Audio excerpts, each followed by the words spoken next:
Olá, pessoal. Boa tarde a todos. Mais uma vez aqui conosco, nessa tarde. Vou convidar a doutora Ana a abrir a sua câmera, para que eu possa apresentá-la. Olá, tudo bom? Bem, seja bem-vinda, doutora. Obrigado por ter aceito o convite do GES, tá? Obrigada. Então, eu vou apresentar brevemente você e a gente passa a palavra, tá? Vou compartilhar aqui.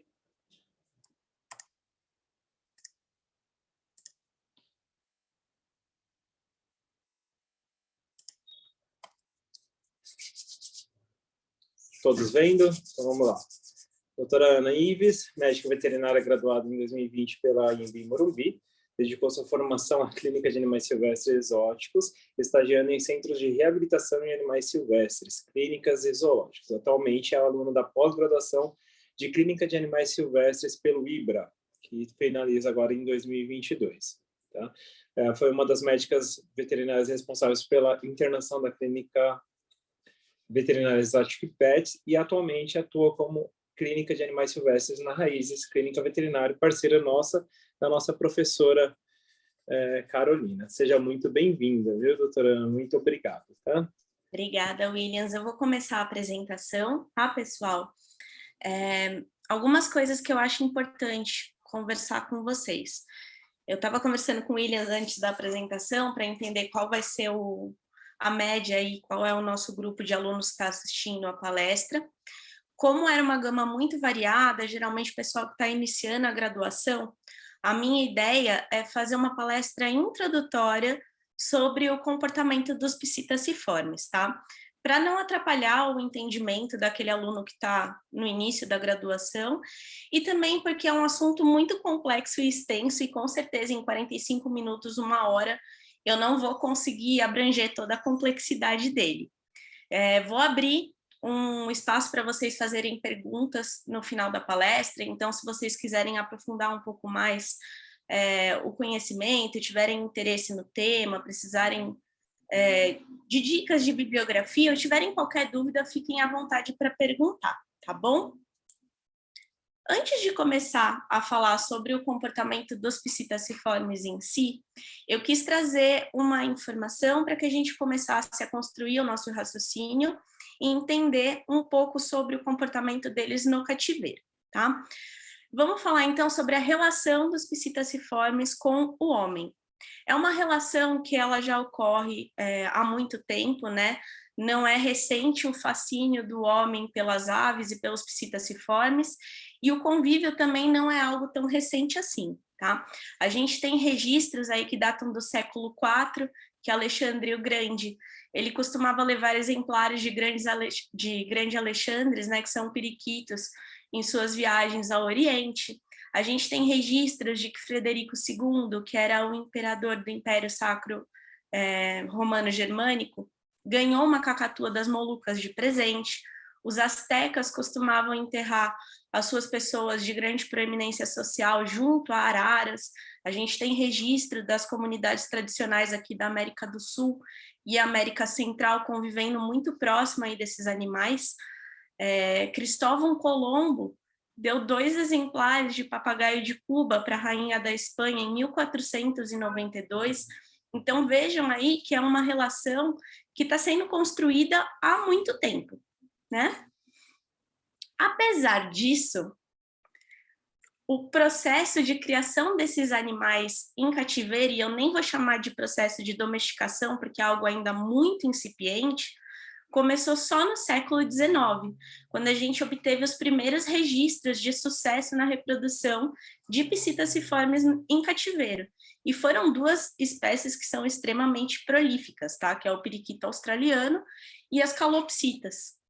De fato, as aves vão ganhar o mercado pet, vão realmente ter uma relação mais próxima como o animal de estimação do ser humano por volta da década de 70 e 80, quando a gente tem uma expansão dos programas de reprodução para outras espécies.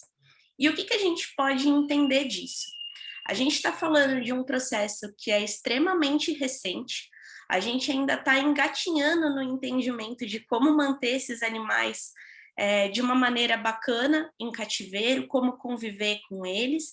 E a gente está falando também de um estudo sobre genética e seleção genética ainda muito incipiente, geralmente voltado para a obtenção de mutação de cor e não para o comportamento e para a adaptação desses animais ao cativeiro. Algumas espécies, a gente fala de uma distância geracional de 1, 2 gerações das contrapartes selvagens. Então, com isso, a gente já começa a entender que esses psitacídeos que a gente mantém em cativeiro hoje, até os que a gente mantém como pet, são muito próximos daqueles que a gente encontra na natureza, com hábitos muito próximos daqueles encontrados na natureza. E quem são esses psitacídeos selvagens? A gente está falando aí de mais de 350 espécies de aves. Eu prometo que eu não vou entrar muito em detalhe de taxonomia e biologia, mas só para a gente relembrar e ficar com isso fresco na memória.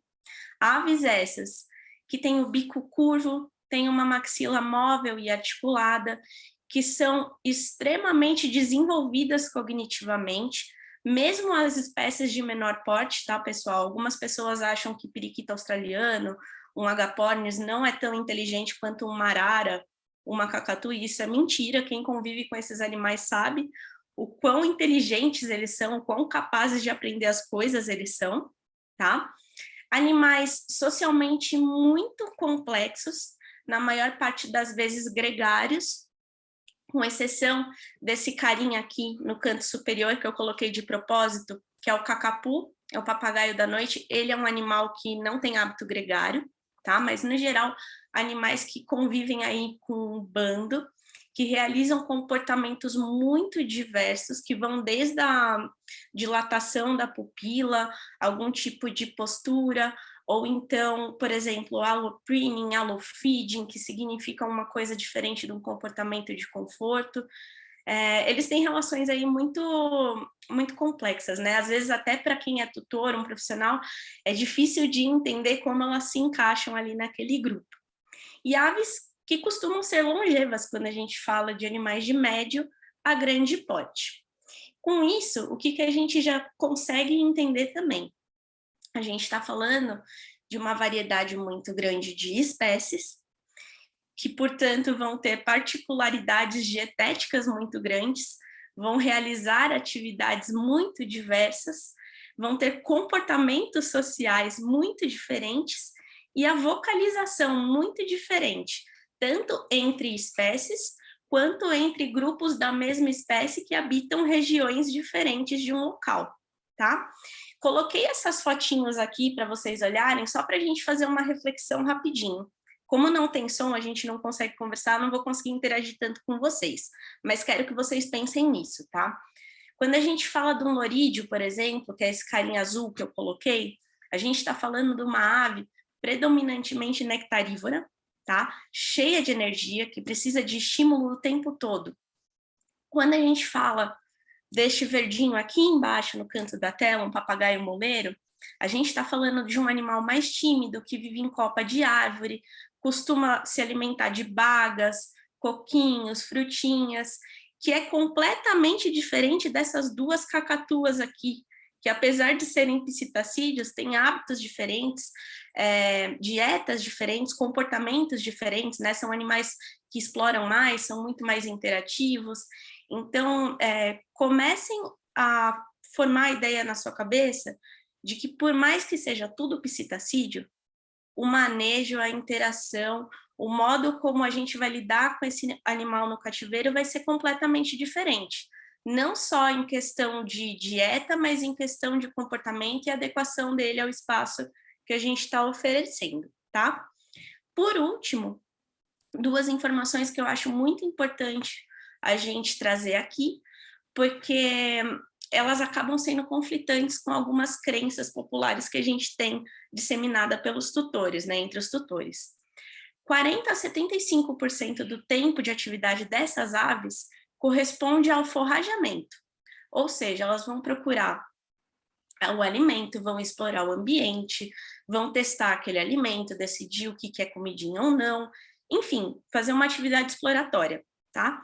Enquanto 25% a 60% do tempo restante, elas vão se deslocar, voar, andar, escalar, realizar comportamento de autocuidado, descansar, realizar interação social, que dentro deste tempo pode ocupar de 10% a 40% dele, tá? Então, muitas vezes o tutor, ele acha que suprir uma necessidade de bem-estar desse animal vai ser deixar ele voar pela casa, soltar ele, deixar ele voando, quando na verdade seria muito mais produtivo ele ofertar uma opção de forrageamento, tá bom? Então, são coisas aí que as pessoas acabam não sabendo e são importantes na manutenção desse animal no cativeiro, e a gente precisa estar ligado nisso, tá?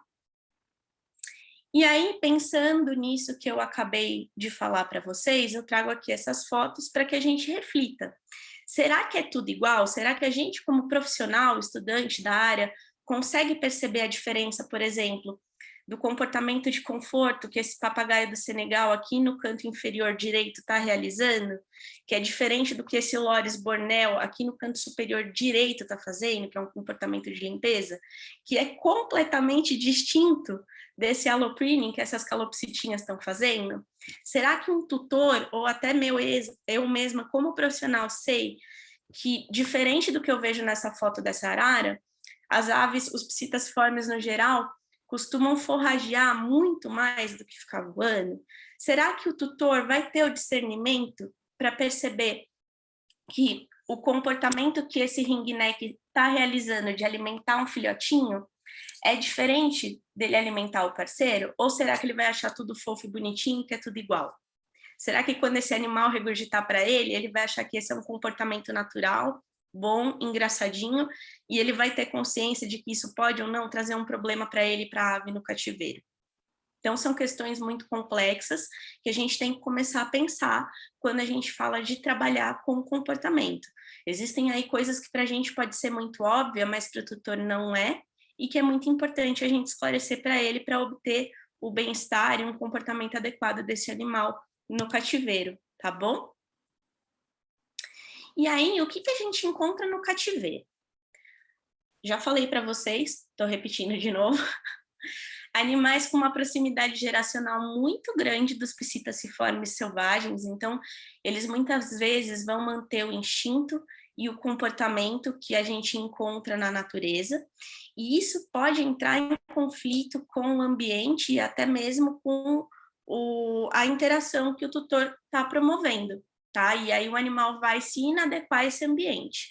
A gente fala aí de tutores com conhecimento limitado, e às vezes profissionais que até têm um atendimento voltado aos animais silvestres, mas que têm um conhecimento limitado também, muitas vezes, sobre a espécie que eles estão lidando.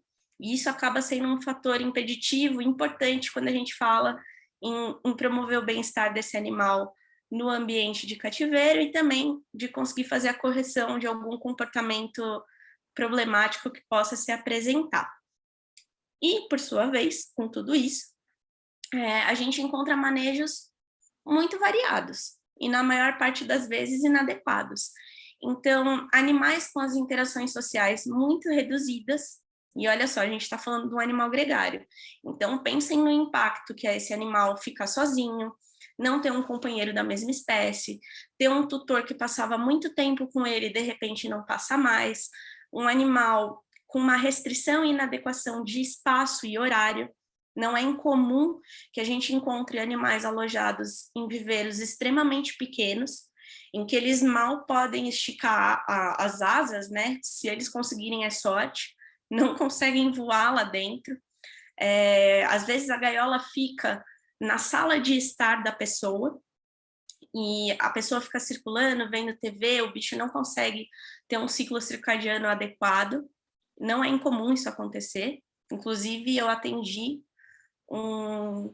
uma vizinha que o tutor achava demais, porque ele mantinha ela até 11 horas da noite na sala de estar dele, interagindo com ele. Ele achava super fofo ela ficar piando enquanto ele estava vendo TV, e achava completamente normal ela dormir durante o dia. Então, vejam só como é complicado, né? O tutor não tem esse conhecimento, a gente tem que esclarecer, educar ele. impossibilidade dos animais exercitarem comportamentos naturais, dietas e estímulos pobres e inadequados, né? Então, geralmente, animais são comedores de semente, que não tem um brinquedinho que faz eles se entreterem de alguma forma, não tem nenhum tipo de enriquecimento ali do ambiente que eles vivem, e o desconhecimento sobre o comportamento da espécie. As pessoas, né, os tutores, os profissionais não entendem como esse animal passa pela fase de maturidade, que tipo de alterações comportamentais que ele sofre, quais são as necessidades e particularidades que ele tem. Então, muitas vezes a gente vai se deparar na clínica com uma pessoa que comprou um bebezinho de arara super fofo, que era o neném dela, super amiguinho dela, muito dócil, e que, de repente, aos 5 anos de idade, começa a bicar, começa a agredir o tutor, começa a destruir as coisas, começa a vocalizar incessantemente, e aí a pessoa não sabe como lidar e vem buscar a nossa ajuda. Para ilustrar isso que eu estou falando, eu peguei algumas fotos aqui de um grupo do Facebook da Alemanha, onde o hobby da criação de psitacídeos é muito forte, para mostrar para vocês. Isso também a gente pode encontrar no Brasil, mas é com uma menor frequência, infelizmente. Aqui um manejo super bacana, 2 papagaios do Congo num viveiro gigantesco, uma tutora aqui fornecendo um enriquecimento para os periquitos australianos dela forragearem, né? E olha só, não é uma coisa muito complexa nem cara de se fazer. Brinquedos, gente, isso daqui, essa sala de brinquedos, o tutor que faz. É muito legal, porque mesmo alguns sendo pedestais para manter a ave ali, né, poleirinhos, eles têm formas muito diferentes, eles têm plataforminhas que ele pode colocar comida, fazer o enriquecimento com forrajamento, e todos com um material super adequado, é de madeira. Então, vejam só a dedicação que esse tutor tem. Ao passo que muitas vezes a gente se depara com isso. Animais, às vezes, alojados com pares que não são compatíveis, num espaço muito pequeno, gaiolas muito sujas, a dieta horrorosa, né? Esse papagaio charão aqui, que é o que está à esquerda, com o potinho cheio de semente, e de bônus tem o cocô, porque o tutor não teve a sacada de que ele tem que colocar esse potinho suspenso e fora do alcance de um puleiro, onde o bumbumzinho dele vai estar perto para defecar ali dentro.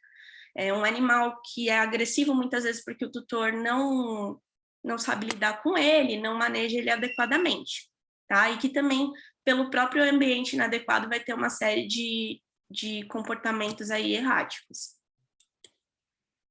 Resumindo tudo isso que eu trouxe, se eu estiver falando muito rápido, gente, por favor, manda uma mensagem no chat que eu tento dar uma diminuída no meu ritmo, tá? Resumindo, porque são muitas informações. A gente vai ter animais cativos com uma proximidade geracional muito grande dos selvagens. Ao passo que a gente tem pouca ou nenhuma seleção genética para comportamento, para adequação desse animal ao ambiente de cativeiro. E com isso a manutenção dos instintos e comportamentos selvagens. Quando a gente tem esses padrões comportamentais da espécie que são esperados, aliados a uma limitação de conhecimento, um ambiente pobre, uma dieta inadequada, estímulos inadequados ou a falta de estímulo, dentre essas outras coisas que eu citei, a gente vai ter um animal frustrado por não conseguir realizar os seus comportamentos naturais e, por sua vez, um animal que vai estar inadequado ao ambiente que ele é sujeito. Ele não tem como sair dali. O que acontece? A gente obtém problemas comportamentais e problemas, muitas vezes, seríssimos. Para ilustrar para vocês, eu não vou explorar muito a questão do diagnóstico nem de tratamento, porque a ideia aqui é realmente que seja uma palestra mais introdutória, mas eu acho importante a gente observar algumas coisas que podem acontecer, entender o que pode acontecer. A gente vai ter animais com comportamento estereotipado, então, que realizam aquele comportamento repetitivo, ficam dando volta na gaiola, animais com compulsividade alimentar, animais com uma agressividade exacerbada, animais que, como esse papagaio do Congo aqui na foto, realizam um arrancamento de pena. Tem vezes, gente, que principalmente Congo, Ararajuba e Cacatua, né? A gente recebe na clínica, parece um franguinho depenado. O animal está tão angustiado que ele retira todas as penas. O que ele não retira é porque ele não alcança. E em alguns casos, quando esse arrancamento não supre essa angústia que esse animal tem, ele vai realizar a automutilação, que nem a gente observa nessa foto dessa cacatua gala. Olha o tamanho do ferimento que ela fez no peito dela.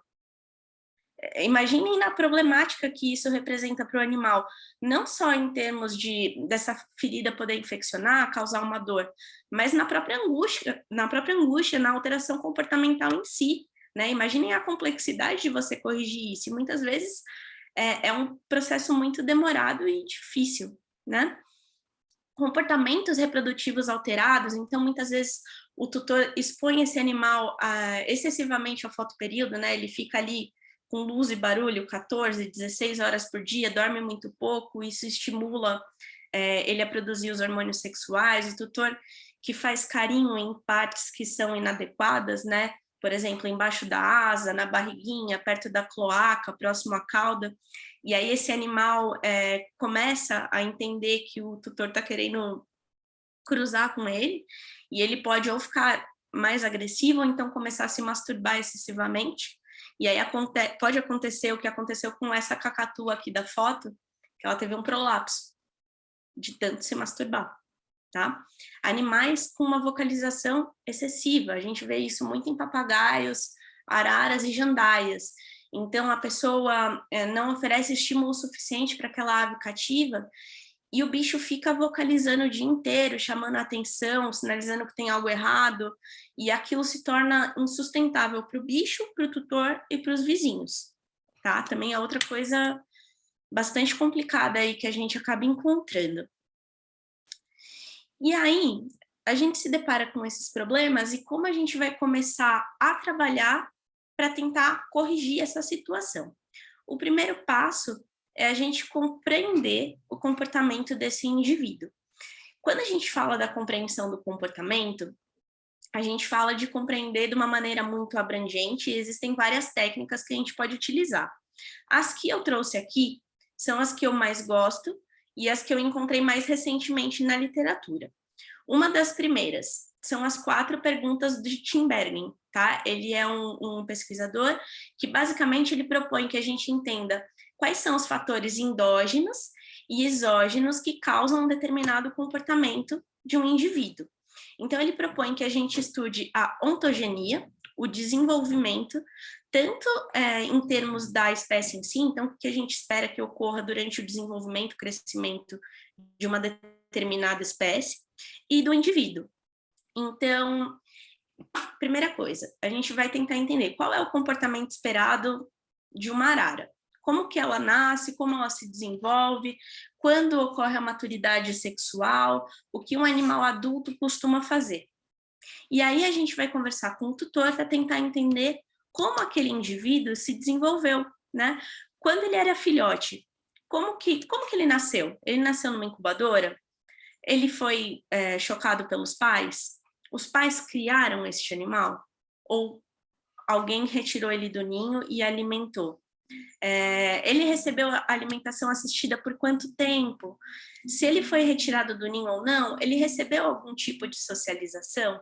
Será que ele teve uma convivência com outros animais da mesma espécie? Será que ele foi apresentado a pessoas com diferentes formas, tamanhos, vozes e cores? Porque as aves são muito visuais, elas precisam conhecer toda essa gama bem vasta, né, de tipo de pessoas que elas podem conviver, porque isso ajuda a tornar esses animais menos neofóbicos. Em que ambiente ele foi criado, né? Será que ele foi criado num ambiente inócuo? Era uma gaiolinha ou uma caixinha sem nada, era o forro ali, a forração do fundo da caixa, ele era só alimentado e acabou, a interação era aquilo? Ou será que quando ele era filhote, quem estava criando ele apresentou ele para brinquedinhos, interagiu, apresentou sons, apresentou formas diferentes, apresentou comidas diferentes, né, em formatos diferentes? Como é que será que foi o desenvolvimento dessa ave? É algo bastante interessante da gente pesquisar, é muito importante. E aqui eu vou fazer um adendo, eu vou repetir no final da palestra, mas é algo que a gente encontra descrito na literatura, entra em conflito com uma crença popular e é essencial que a gente esclareça ao tutor a respeito disso, tá? Um animal que recebe alimentação assistida é um animal muito mais propenso a ter alguns problemas comportamentais, como a neofobia e, às vezes, a agressividade, porque ele acaba imprintando de uma maneira errada com o tutor. Por quê? Geralmente, o que a gente encontra? É um animal que não é desmamado quando ele sai do criadouro, ele é enviado para o tutor sem ter feito o desmame, muitas vezes o tutor prolonga o desmame, e, gente, não é prolongar, assim, um mês a mais. Eu já ouvi de pessoas na clínica de uma arara com 10 anos que ainda recebia o tetezinho dela. A pessoa falou que era o tetê da arara. E aí você tem um animal que está pareado com você, porque ele invariavelmente vai parear com o tutor, e você está fazendo um comportamento muito similar a um alofeeding, estimulando ele sem parar, que é um comportamento de corte. O que será que vai acontecer? Esse animal está tendo um estímulo sexual. Então, vocês conseguem entender até onde eu estou querendo chegar? E entendem como isso vai afetar a saúde, o bem-estar, o comportamento desse animal? E muitas vezes as pessoas não sabem, tá?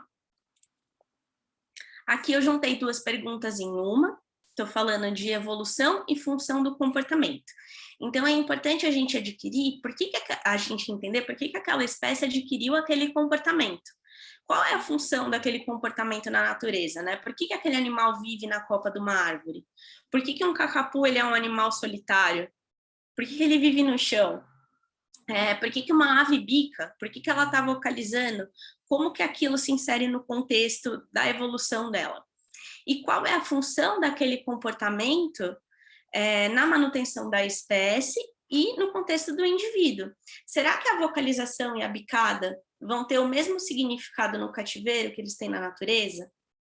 Como é que será que eles se adequam ali? E como que eu posso trabalhar eles no contexto que a gente está lidando, né? Por fim, entender a experiência individual daquele animal. Então, fazer uma anamnese muito minuciosa, né? Entender qual é o histórico dele, que tipo de experiências positivas que ele está obtendo. E quando a gente fala de experiência positiva, gente, eu não estou falando de uma experiência positiva da ave com o tutor ou do tutor. Eu estou falando da ave conseguir o que ela quer. Então, se ela bica muito o tutor, o que ela está obtendo com aquilo? Qual que é o resultado positivo para ela com a bicada? Porque assim a gente consegue entender o comportamento e corrigir ele. E, por fim, tentar entender se esse comportamento que está sendo relatado como errático é algo da espécie mesmo, ou se é reflexo de um erro de manejo do tutor, tá? Aqui também existe uma ferramenta muito interessante que é descrita pelo Spear, que é o Applied Behavior Analysis. O que é isso? É o ABC do comportamento.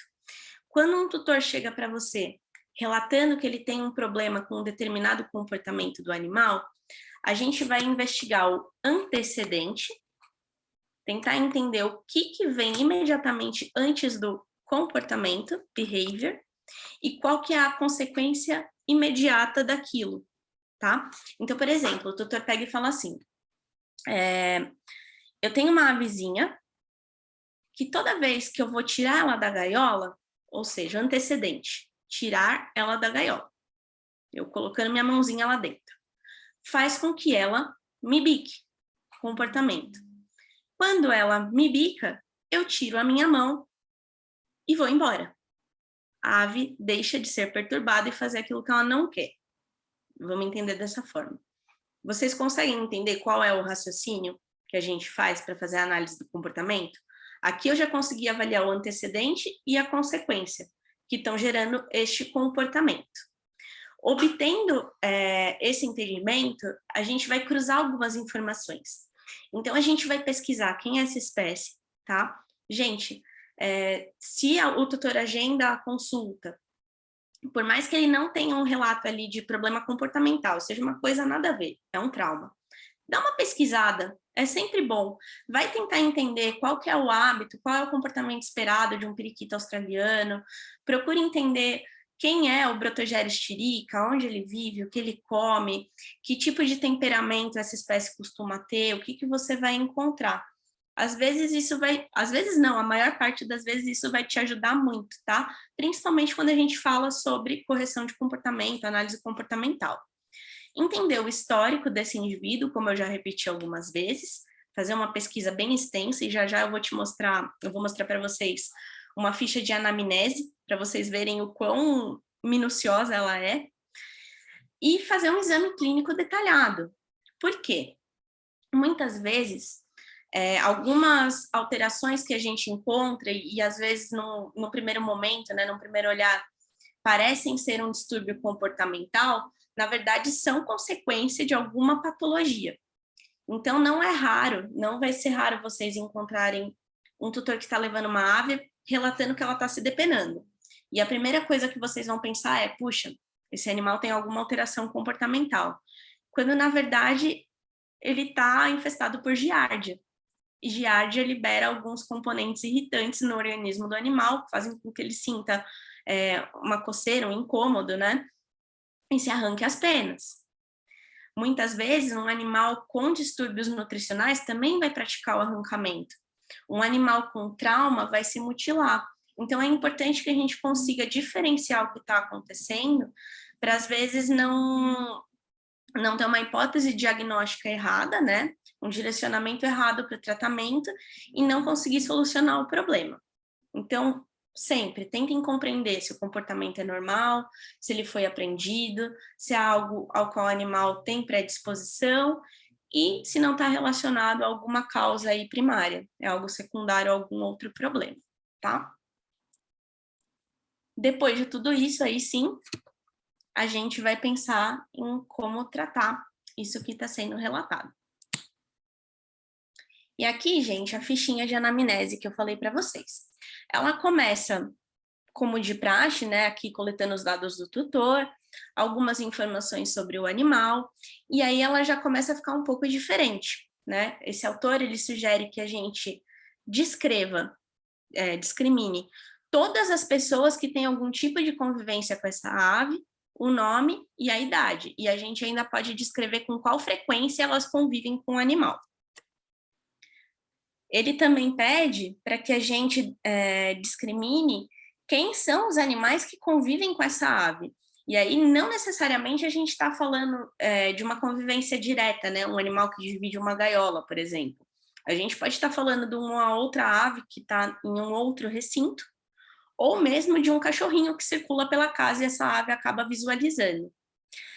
Existem também algumas perguntas importantes que a gente vai fazer, né? Ele sugere aqui, mas eu acho que são indispensáveis. Eu acho que é mais do que uma sugestão, é uma necessidade. Então, a gente entender como esse animal foi adquirido, qual a origem dele, é um criadouro, com quanto tempo ele veio do criador, esse animal veio de tráfico, é uma coisa muito comum da gente se deparar. Como que ele foi mantido ao longo do tempo que ele está domiciliado, que tipo de gaiola eu disponibilizo para ele, quanto tempo ele fica nessa gaiola, que tipo de acessórios e puleiros e potinhos de comida eu coloco nessa gaiola, qual é o componente nutricional dessa dieta que eu estou oferecendo, quantos por cento de cada coisa, tudo. A água, da onde vem a água? Essa água é filtrada? Quanto tempo esse animal dorme? Ele é exposto à luz solar? Se não, eu estou suplementando ele com alguma fonte de aquecimento, de luz, enfim. Eu disponibilizo para ele uma forma de se banhar, se tecidos precisam, né? Algumas espécies têm uma necessidade muito grande. Será que eu estou disponibilizando isso para ele? Se eu não estou disponibilizando, será que eu estou aspergindo água para ele exercitar esse comportamento natural? Como que é a interação homem e ave nessa casa? A rotina diária, como que ela era antes, mudou alguma coisa? Como que ela é mantida? Descrever quais são os comportamentos observados nesse animal, a frequência dos comportamentos problemáticos que o tutor está relatando. Aí também a gente vai fazer um questionário sobre o histórico médico do animal, Ainda tem o exame físico e, por fim, a gente vai definir uma estratégia, uma abordagem para efetuar a correção deste comportamento relatado como problemático, se a gente achar necessário, se realmente ele for problemático, e a gente pode listar quais são as estratégias, se o comportamento melhorou, se piorou e se ele não mudou. E o que mudou se ele tiver mudado. Então, vejam aí como é complexo, não é algo tão simples de se trabalhar, requer muita dedicação, muito estudo, tá? E aí, quais são essas estratégias de correção? A gente tem uma gama muito variada de ferramentas que a gente pode lançar mão, mas basicamente elas vão englobar o quê? A compreensão do comportamento, para a gente definir mudanças físicas e sociais nesse ambiente, que vão alterar os antecedentes e as consequências daquele comportamento, para a gente ter a supressão ou a substituição do comportamento errático.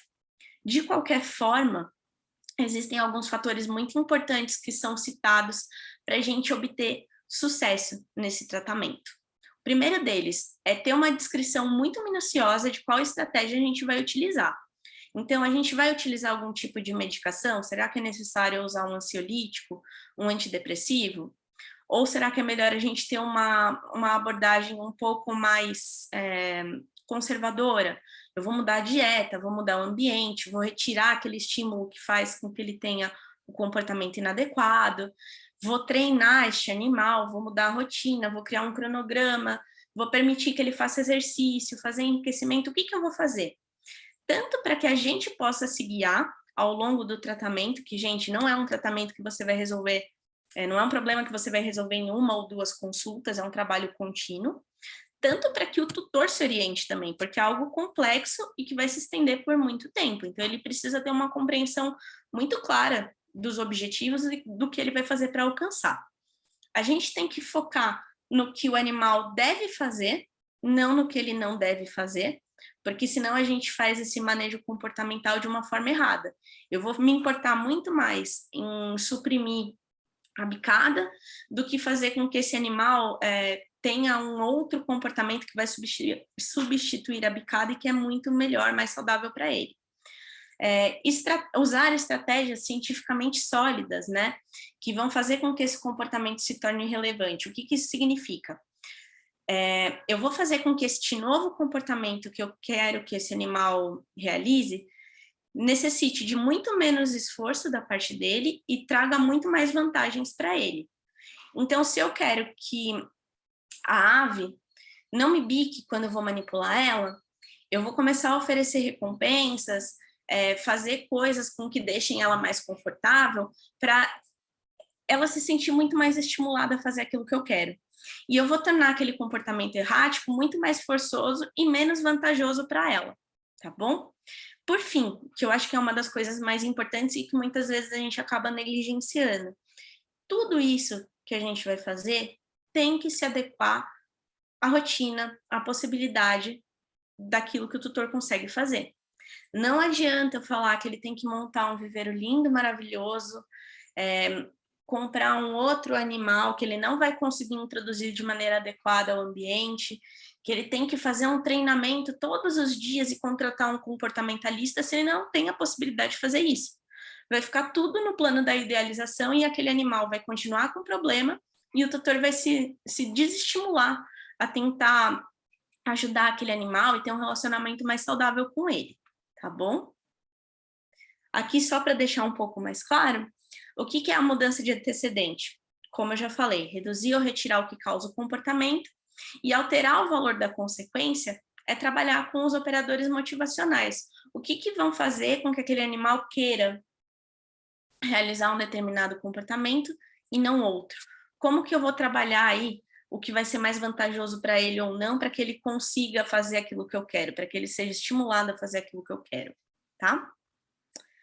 Também existe uma coisa importante, que é a sugestão da hierarquia dos procedimentos de mudança comportamental. O que isso significa? Sempre quando a gente fala de trabalhar um comportamento de um animal, a gente vai tentar fazer isso da maneira menos invasiva possível, tá? Primeiro a gente vai mudar o ambiente, né, a nutrição, o espaço físico, corrigir aí fatores predisponentes a algum tipo de problema que esse animal vai apresentar. Vai procurar mudar os antecedentes, né, aqueles fatores causadores do comportamento, e aí trazer um estímulo para que este animal realize aquilo que eu quero que ele faça. Se isso não der certo, eu vou começar a reforçar alguns comportamentos alternativos que eu quero que ele realize ao invés de realizar aquele comportamento problemático. Se isso não der certo, aí a gente vai pensar em fazer algo que é um pouco mais invasivo para o animal, que é promover a extinção de um comportamento, realizar um reforço negativo, né? Tirar algum tipo de estímulo para que ele realize uma determinada ação com mais frequência. Às vezes, realizar punição negativa. E, gente, quando eu estou falando de punição, pelo amor de Deus, não é maus tratos, tá? É um conceito, é o nome de um conceito, por favor. Quando a gente fala de punição negativa, por exemplo, para diminuir a frequência de um determinado comportamento, a gente retirar um determinado estímulo. E por último, em último caso, existe esta opção, mas a maioria dos autores não aconselham que ela seja realizada, porque ela pode estimular o animal a ficar mais agressivo, mais frustrado e mais assustado, a punição positiva. Confesso que eu nunca vi ninguém utilizando, eu mesma não gosto da ideia, nunca utilizei, e eu acho que não é muito recomendado se a gente tem uma gama tão ampla aí de opções para trabalhar o comportamento, que são muito menos agressivas e invasivas para o animal. Só um adendo aqui, às vezes, né, principalmente quando eu estava começando a estudar sobre comportamento, eu achava um pouco complicado entender o que é um reforço positivo, negativo, o que é uma punição positiva e uma punição negativa. Então eu trouxe aqui um esqueminha que eu achei muito bonitinho, muito didático para vocês entenderem e auxiliar no estudo de quem quiser se aprofundar um pouco mais nessa questão de comportamento. Reforço é tudo aquilo que vai aumentar a frequência de uma determinada ação. Quando a gente adiciona um elemento para que aquela ação se repita, a gente fala de um reforço positivo. Então, por exemplo, eu quero que o animal toque no meu dedo, faça tipo um high five, toda vez que eu dê o comando. E aí, quando ele realiza esse comando, eu dou uma semente para ele. Isso é um reforço positivo. O que é um reforço negativo? Por exemplo, eu tenho um animal que toda vez que eu vou pegar ele do puleiro, ele me bica se eu vou com a minha mão. Então, eu retiro o fator mão ali daquele ambiente, que é justamente para ele não me bicar. E como que eu vou fazer ele aumentar a frequência do comportamento que eu quero, que é empuleirar? Eu posso utilizar um puleirinho, colocar próximo a ele, e ele vai subir. Entenderam? O que é uma punição? É uma ação que eu vou realizar que vai diminuir a frequência de um comportamento que eu não quero que ocorra. Então, por exemplo, uma punição negativa, o que ela é? Eu tenho um animal que toda vez que eu tento pegar ele do puleiro, ele me bica. Eu vou devolver ele calmamente para o puleiro dele e vou sair do ambiente que ele está. E vou ficar uns 5 minutinhos fora. Eu estou me retirando daquele espaço, daquele evento. Isso é uma punição negativa. E o que é uma punição positiva? Vejam só como pode ser agressivo, né? Essa questão da punição positiva.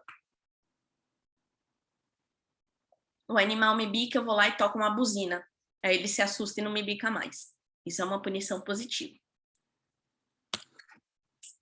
E aí, atenção a algumas coisinhas que são importantes da gente saber e esclarecer para o tutor quando a gente fala de correção ou substituição de comportamento.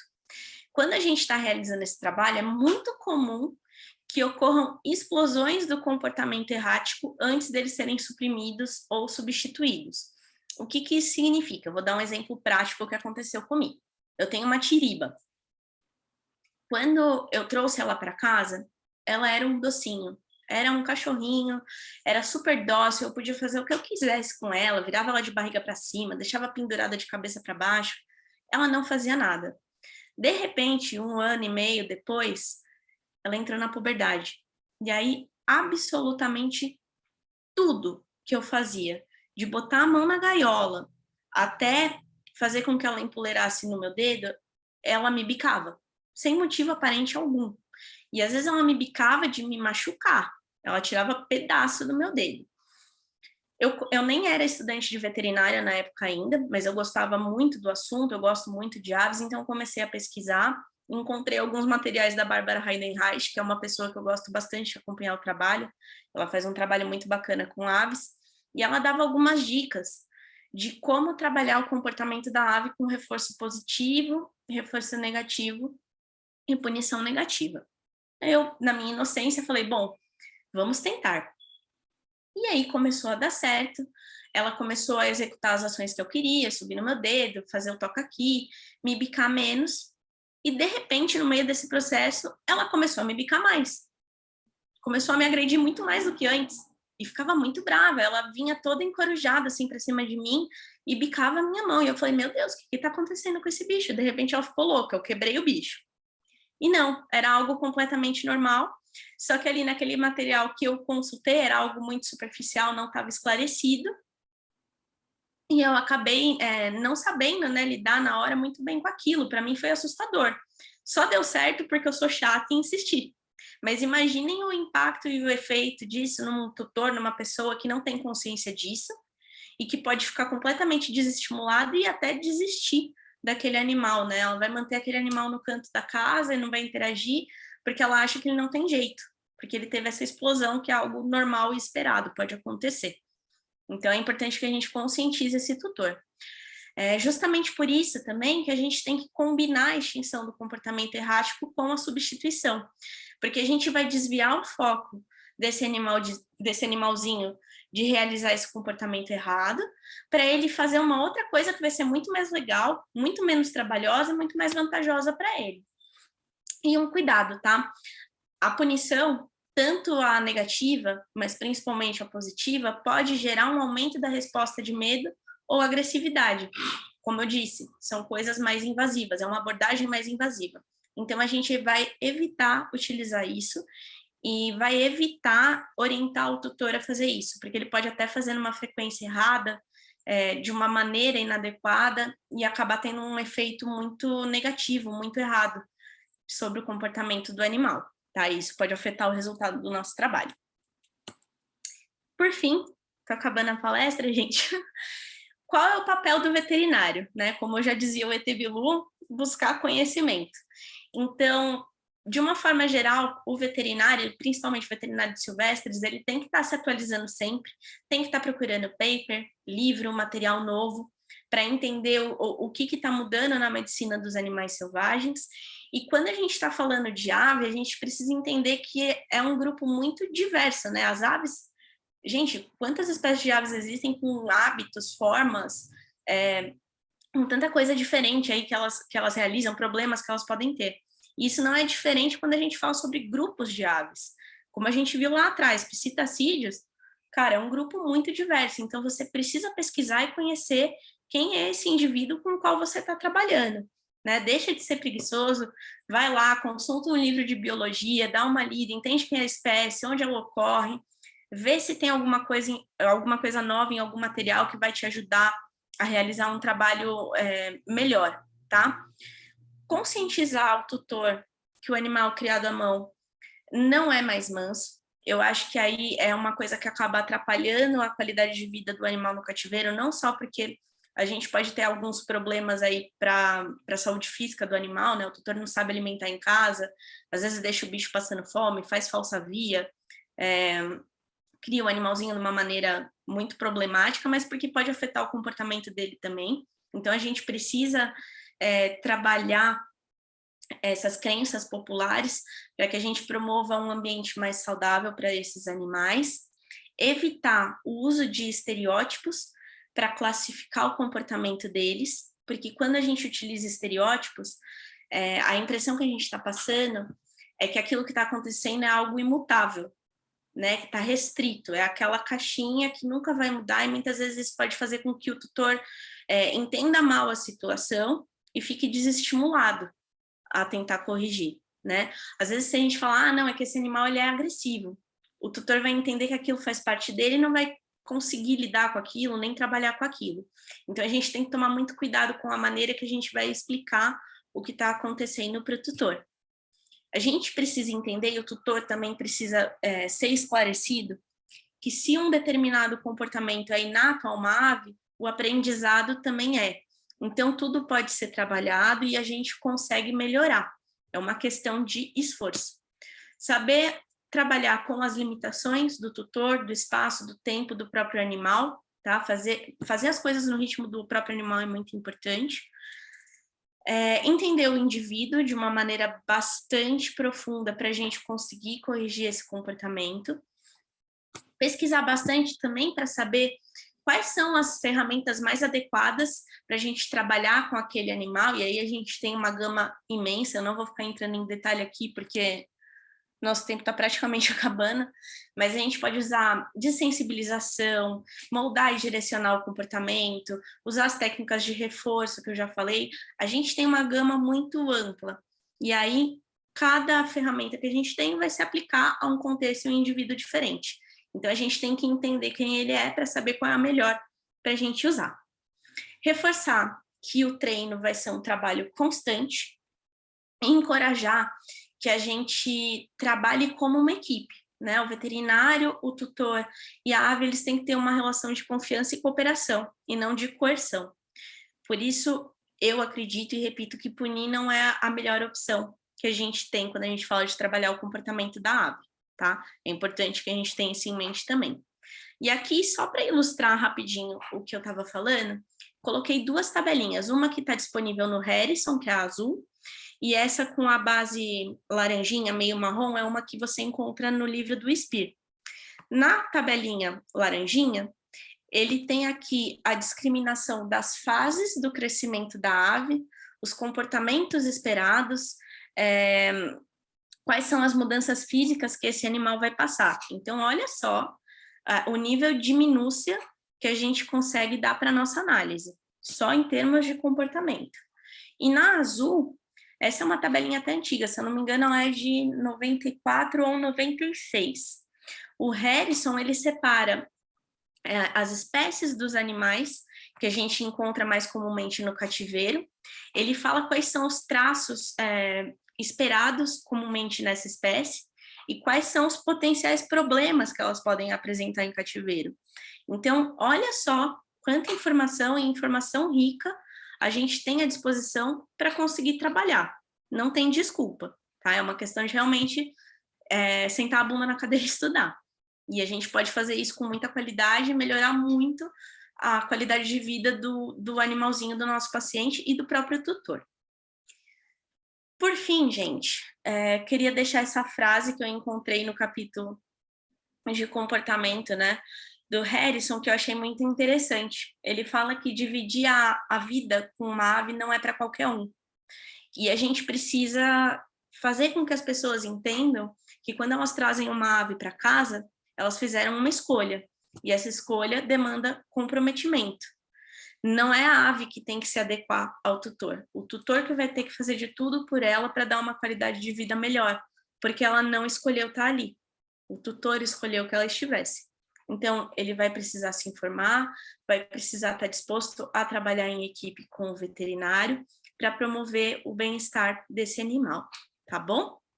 Aqui, alguns livrinhos que eu recomendo vocês terem como livro de cabeceira. Esse Avian Medicine and Surgery, do Brian Spear, ele é maravilhoso, ele é de 2016, ele tem muita coisa nova, eu gosto muito desse livro, eu consulto ele para tudo. A gente tem o Tully, a gente tem o Harrison. Aqui eu trouxe o Ornitologia Brasileira, do Helmut Sick, que é um livro mais voltado para a biologia das espécies de aves que a gente encontra no Brasil, mas ele é muito rico em informação sobre nutrição, sobre hábitos, sobre locais de ocorrência, informações que vão ajudar a gente a entender a espécie com a qual a gente está trabalhando, né? Que é aquilo que eu falei logo no início, da gente conseguir ter uma compreensão abrangente do o que é aquela espécie, o que é normal para ela ou não, para a gente conseguir trabalhar com o indivíduo. Então, procurem fontes diversas quando vocês forem trabalhar, e principalmente quando forem trabalhar com comportamento, tá bom? Aqui, meus contatos, e agora, se vocês quiserem fazer alguma pergunta, fiquem à vontade, o espaço é de vocês, mas se tiverem com alguma quiserem consultar o material primeiro para conversar depois, se tiver com vergonha, não tem problema, pode me chamar no privado aí, no meu Instagram, no meu e-mail ou no meu próprio WhatsApp, que a gente pode conversar, tá bom? Eu espero que vocês tenham gostado e que aproveitem bastante as informações que eu trouxe para vocês. Muito obrigado, doutora Ana. Foi sensacional. Já começaram aí os elogios, tá? Agradeço mesmo. E temos 3 perguntas. Posso fazer? Pode, eu só estou um pouquinho perdida aqui com o meu Zoom. Peraí, deixa eu voltar. Se você quiser ficar aí na sua tela, não tem problema. É só descompartilhar mesmo. Acho que saiu, né? Acabou. Sim. Então, beleza. Vamos lá. Deixa eu abrir o chat aqui. Bom, primeira pergunta da Ana Paula. Para animais de falcoaria, por exemplo, também podemos usar essa ficha de anamnese ou existem tópicos que devem ser específicos? Com certeza você pode se guiar por essa ficha de anamnese. A única coisa é você estudar a espécie que você está lidando, né? Porque falcões, rapinantes, eles têm alguns hábitos diferentes dos psitacídeos. Então, é aquilo que eu falei. Entender a particularidade da espécie do indivíduo, mas você pode se guiar por ela sim, com certeza. Ela é bem útil. Perfeito. Vamos para a segunda aqui. Quem pergunta foi o Pedro Freitas. Para psitacídeos mais velhos, tipo um papagaio com uns 30 anos que é agressivo, pode seguir essa anamnese também ou tem algo a ser acrescentado? Não, a gente pode utilizar a anamnese. O que vai mudar talvez seja a abordagem e o tempo que essa abordagem vai levar, né, para ser feita. Com certeza vai ser um trabalho muito mais extenso do que um animal recém-adquirido, em que o tutor não deu tantos estímulos que possam ter reforçado algum comportamento errado, né, um animal que não foi exposto a um manejo inadequado por tanto tempo. Mas é possível a gente trabalhar com ele com certeza, e essa anamnese vai ajudar. A terceira pergunta. A gente tem a pergunta da Bruna Ribeiro, que já viu alguns posts sobre o uso de óleo de cannabis como tratamento adjuvante na síndrome de arrancamentos de penas, onde tiveram bons resultados. Eu gostaria de saber se a doutora já teve alguma experiência relacionada ao uso desse óleo de cannabis. Olha, eu nunca, não tive experiência nenhuma, nunca trabalhei com canabidiol, então eu não tenho propriedade para falar sobre isso. E mesmo em relação ao uso de medicações alopáticas, né, como ansiolítico, antidepressivo, eles muitas vezes não são a primeira opção na abordagem desse tipo de tratamento. É difícil de dizer, principalmente em relação ao canabidiol, porque eu não sei como vai ser a ação dele, mas geralmente a administração de algum tipo de medicamento, ela não é a abordagem primária que a gente tem com o paciente, exceto em alguns casos muito pontuais, né, muito agressivos, que nem aquele da automutilação daquela gala. Aquela é uma grande candidata a fazer uso de algum tipo de medicação num primeiro momento, tá? Tá certo. Agora uma pergunta minha. Esse comportamento, assim como o Pedro colocou, de um animal de 30 anos, um papagaio, por exemplo, ele pode ser revertido, ele pode voltar a ser dócil, mesmo não ter tido todo esse cuidado no início, quando ele chegou para o tutor, pode ser revertido esse tipo de comportamento? Eu acho que tudo pode ser trabalhado, sim, e a gente vê alguns animais. Eu tive colegas de classe, né, quando eu ainda era estudante, que a gente conversava sobre ave, todo mundo sabia que eu gostava, então a gente trocava muita ideia sobre isso. E eu tive uma colega de classe que me procurou para falar sobre o papagaio, que ela acabou herdando ali da avó dela, e que era um bicho extremamente puto, ele não deixava ninguém botar a mão. E aí eu dei algumas dicas e ela foi tentando aplicar o reforço positivo e com o tempo, acho que foram alguns meses, se não um ano inteiro, foi bastante tempo, ela conseguiu fazer esse papagaio empoleirar na mão dela. Então é possível a gente trabalhar, talvez não seja tão rápido, com certeza vai ser mais trabalhoso, mas é possível sim. Eu acho que num caso desse, talvez o maior problema seja o próprio tutor. Muitas vezes a gente pode estar falando de uma pessoa que não vai conseguir entender a importância daquilo que a gente está propondo, por mais que a gente explique, e ela não vai querer ou não vai conseguir aplicar. Mas é possível trabalhar esse comportamento sim.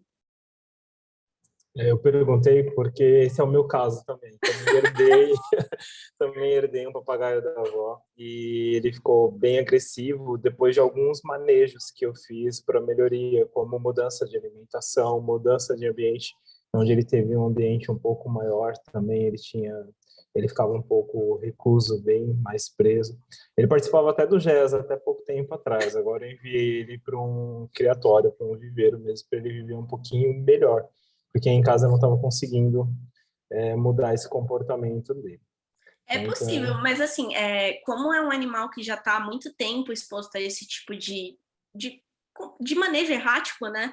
Talvez a gente tenha que seguir a passos de formiguinha e respeitar o tempo dele. Então, ir fazendo a alteração do ambiente, vai trabalhando na alteração da dieta, vai transformando aquela semente, que era o componente principal, em algo que eu vou usar como um petisco para ele sim, realizar aquele comportamento que eu quero.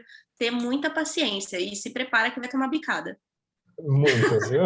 Acontece, faz parte. Acontece mesmo. Pode acontecer.